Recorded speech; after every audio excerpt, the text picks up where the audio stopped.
বাংলাদেশ এক সুন্দর দেশ, কিন্তু এর মাঝেই লুকিয়ে আছে কিছু জায়গা যেগুলো এখনো অজানা রহস্যে ঘেরা। আজ চল দেখি বাংলাদেশের 5টি এমন রহস্যময় স্থান যেখানে গেলে গা ছমছম করে ওঠে। 1 নাম্বার, পানাম নগর, সোনারগাঁও, নারায়ণগঞ্জ। সোনারগাঁও, নারায়ণগঞ্জ এক সময় ছিল সোনারগাঁওয়ের ব্যবসায়ীদের শহর, এখন পুরোপুরি পরিত্যক্ত। রাত নামলে এই নগরের পুরনো ইটের দালানগুলো নাকি ফিসফিস করে এবং কিছু লোক দাবি করে ভেতরে পায়ের শব্দ শোনা যায়, অথচ কেউ থাকে না। স্থানীয়রা রাতে এই এলাকায় যেতে ভয় পায়। রাতে পুরো পানাম নগর নিস্তব্ধ ও অন্ধকার থাকে। স্থানীয়দের মতে এখানে রাতে অদ্ভুত শব্দ শোনা যায়, দরজা বন্ধ হওয়ার আওয়াজ, পায়ের শব্দ বা কেউ হাঁটছে এমন অনুভূতি। অনেকেই বলেন এটি হলো পুরনো সময়ের ব্যবসায়ীদের আত্মার উপস্থিতি, যারা হঠাৎ শহর ছেড়ে পালিয়েছিল দাঙ্গা ও রোগ ব্যাধির কারণে। জনশ্রুতি আছে পানাম নগরের নিচে একাধিক গোপন সুড়ঙ্গ ছিল, যা সোনারগাঁওয়ের প্রাসাদ ও নদীর তীর পর্যন্ত যেত। ধারণা করা হয় বিপদে পড়লে শাসক বা ব্যবসায়ীরা সেই পথ ব্যবহার করে পালিয়ে যেত। আজও সেই সুড়ঙ্গের কিছু অংশ মাটির নিচে চাপা পড়ে আছে।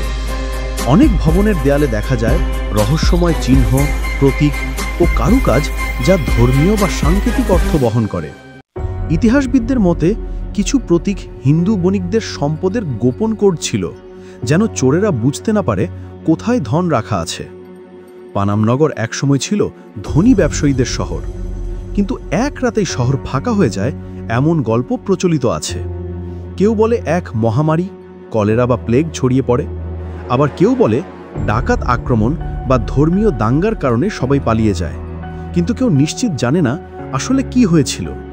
পানামনগরের ভবনগুলোর নকশায় পাওয়া যায় ইউরোপীয় ও মোগল স্থাপত্যের মিশ্রণ। ইতিহাসবিদরা এখনও গবেষণা করছেন এত পুরনো বাংলার শহরে কিভাবে ইউরোপীয় ডিজাইন এলো। অনেকে মনে করেন এটি প্রমাণ করে তখন ইউরোপীয় ব্যবসায়ীরা গোপনে এখানে প্রভাব বিস্তার করেছিল। লোকেরা বলেন পানামনগরের কিছু বাড়ির নিচে লুকানো সোনা ও রূপার গুপ্তধন ছিল দীর্ঘদিন ধর। 2 নাম্বার, কুতুবদিয়া দ্বীপ, কক্সবাজার। এই দ্বীপকে ঘিরে আছে অসংখ্য গল্প। রাত হলে জেলেরা নাকি সমুদ্রের ওপর ভাসমান আলো দেখে, যাকে তারা বলে জিনের আগুন। অনেকে কাছে যেতে চাইলেও আলো হঠাৎ অদৃশ্য হয়ে যায়। দ্বীপের নির্জনতা আর রহস্যময়তা এটাকে করে তুলেছে বাংলাদেশের সবচেয়ে ভৌতিক দ্বীপগুলোর মধ্যে একটি। এর নিচে হারিয়ে যাওয়া পুরনো গ্রাম। বলা হয় কুতুবদিয়া দ্বীপের প্রাচীন অংশ একসময় সমুদ্রগর্ভে বিলীন হয়ে গেছে। স্থানীয়দের মতে সেখানে একসময় দক্ষিণ ধুরং নামের একটা বড় বাজার ছিল, যা এখন পুরোপুরি সাগরের নিচে।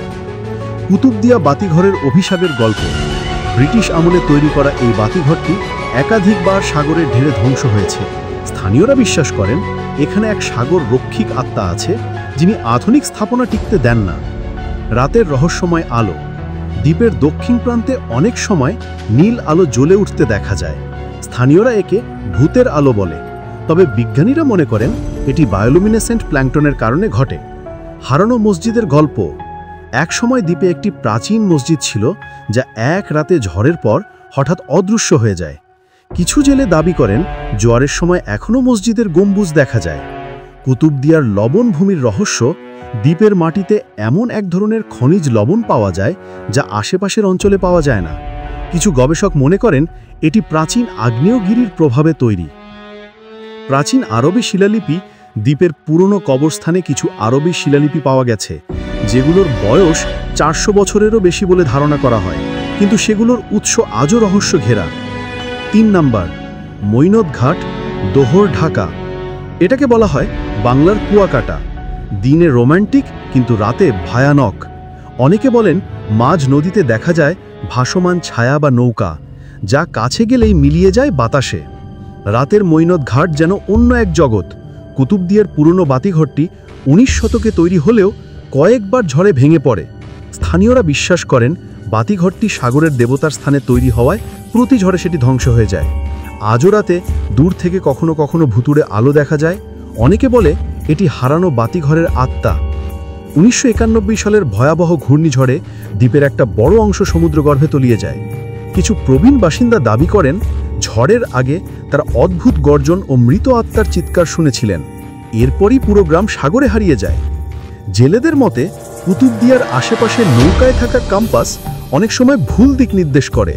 বিজ্ঞানীরা ধারণা করেন দ্বীপের নিচে হয়তো বিশেষ ধরনের লোহা বা চৌম্বকীয় খনিজ পদার্থ রয়েছে যা কম্পাসে ব্যাঘাত ঘটায়। 4 নম্বর, রাজবাড়ি জমিদার বাড়ি, নওগাঁ। স্থানীয়দের মতে জমিদার বাড়ির নিচে একসময় গোপন টানেল ছিল যা নাকি সরাসরি পদ্মা নদীর দিক পর্যন্ত গেছে। এটি ব্যবহার করা হতো শত্রুদের হাত থেকে পালানোর জন্য। লোকমুখে প্রচলিত আছে জমিদার পরিবার এক অভিশাপের শিকার হয়েছিল। এক দাসীর ওপর অন্যায় আচরণের পর নাকি সেই দাসী মৃত্যুর আগে অভিশাপ দিয়েছিল, যা এই বাড়িতে কেউ শান্তিতে থাকবে না। এরপর থেকেই এক এক করে পরিবারের সদস্যরা অদ্ভুতভাবে নিখোঁজ বা অকাল মৃত্যুর শিকার হন।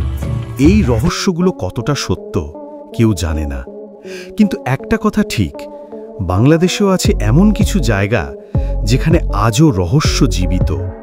তুমি কি সাহস করে যেতে পারবে এর কোনোটিতে? ভিডিওটা ভালো লাগলে লাইক দাও, কমেন্টে জানাও কোন জায়গাটা তোমার কাছে সবচেয়ে ভয়ঙ্কর লেগেছে।